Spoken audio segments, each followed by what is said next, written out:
Richard, let's talk about the Miami Dolphins. They're off to a horrendous start. It seems like the team is all up in arms. Tyreek Hill goes out with a huge injury. This identity of this team is gone. Mike McDaniels is on a very hot seat. He might be joining James Franklin in the unemployment line here soon. And we see post game after this loss against the Chargers today, Tua is calling out his teammates, saying they're either not showing up to player only meetings or they're just showing up late. I mean, obviously there's frustration in Tua's voice. Obviously, he's got to be very frustrated going through the prime of his career like this. What do you make of Tua's comments post game? Uh, it's Tua's comments were head scratching to say the least. Because basically you're saying your teammates don't respect leadership, and you're the leader. Your teammates have no respect or regard for the leadership your team is showing, and you're the leader.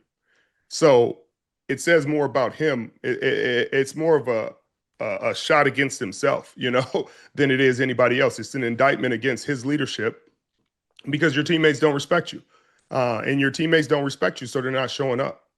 They don't hold you in high enough regard. I guarantee you, most quarterbacks in the National Football League, they could hold a players only meeting at their house 20 miles away, and guys are going to show. But when they don't have that kind of regard or respect for you, and you continue to try to call them out in the media instead of having conversations behind closed doors to try to do it, to make an attempt to make yourself look better and make them look worse, the respect only drops. The respect level drops. And I'm sure it's almost down to nothing with this last attempt. Earlier in the season, they lost, and he was like, "Oh, I want to see how other guys approach the game, if they're going to still show up and on the off days and do all this." Like, that's enough. That's enough. We don't care what you think other guys are going to do, because it's almost like you're saying, "Hey, I'm perfect. Everybody else isn't. So you guys need to be better, and then we'll get better as a team." Like, Tua, you threw ridiculous interceptions today. You've done so throughout the season. You haven't played great football. If you're playing great, if you're playing the way Dak Prescott, for example, is playing, and he gets up on a podium and he's played at an all-pro level and his team has let him down, you got the right to say something like that. You definitely probably won't. And you haven't heard Dak Prescott or many leaders ever speak like that about their team. They say, "Hey, I can do better," even though in reality they probably can't play much better. But accountability looks like that. You take blame when it's not always due. Um, you take less credit than you're due, and you give praise to your teammates. You don't tear your teammates down and say, "Hey, I've been doing everything I can. I don't know about the other guys." That's the opposite of leadership. So I expect this team to continue to implode, and you start to understand more and more why Tyreek Hill was celebrating after a devastating knee injury, because he no longer has to be a part of this kind of nonsense. And I think Tua Tagovailoa is a good person. Has been a solid player in the league, but you can't do this. You can't talk like this about guys and play to the level you're playing at. Like, you just can't. Like, these are grown men, and you're not playing great football.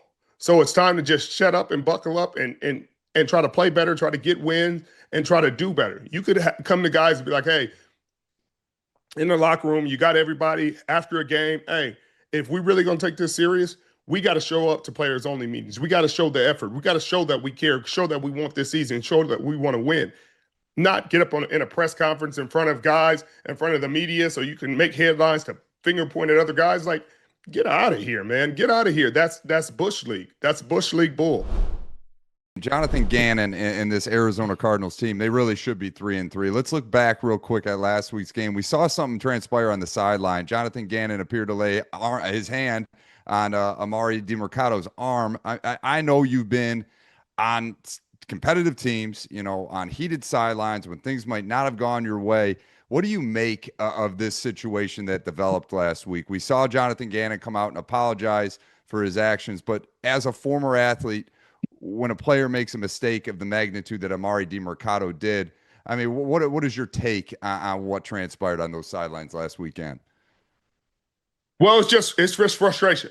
As a head coach, you can't control everything, but you feel like you control putting guys in positions to be successful. They felt like they put DiMercado in a position to score, and you give a lot of responsibility to guys when you hand them the football. And they talk, every coach would talk about this. You have the whole team's hopes in your hands when you have the football. Like that's the hopes and dreams of everybody's family, everybody's friends, everybody's kids, every teammate, everybody who's sacrificing, every coach and the hours they're putting in. You have that ball in your hand, and it's your responsibility to not put it in danger. Now, I mean, guys get frustrated when guys get stripped or the ball gets punched out, but you can understand competitive plays and hey, football's football. It's a violent game. Things happen. You tap them on the head. Hey, that's all right, man. We'll keep getting them. But unforced errors, unforced, where it's just showboating, lazy, like carelessness, is a different level of frustration for both coaches and teammates. But it doesn't excuse Jonathan Gannon's actions. Coaches can get frustrated. You can curse them out. It's what you deal with as a football player. You can get cursed out. You deal with accountability. You're going to have to watch it in film over and over and over. You might get benched the next game. That's accountability. But the physical part of it is where the concern came in. That's why Jonathan Gannon said, "Okay, I'm gonna accept my fine. I was wrong. I'm gonna apologize because I shouldn't have done that." Because you do that to the wrong guy. Because when you make a mistake, there's only one or two ways you go. You either get really frustrated and you're pissed off and nobody needs to touch you, just let him cool off, or you kind of go into the tank. And you're like so down that you're like, man, I don't even know if this sport is for me. And some guys go all the way down. And that's what the direction it seemed like DeMarcado went, is just into the tank. His teammates were consoling him. You can tell he's down.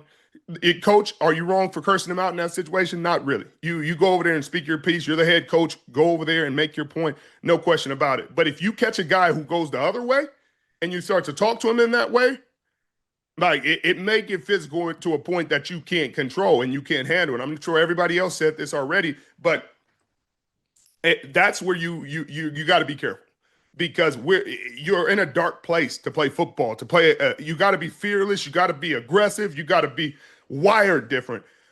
And don't match my energy. Don't come at me with that kind of energy, attacking me when I'm in that space and I'm already frustrated with myself. I'm frustrated with the situation. And thank goodness for the resilience and control that DeMarcado showed right there.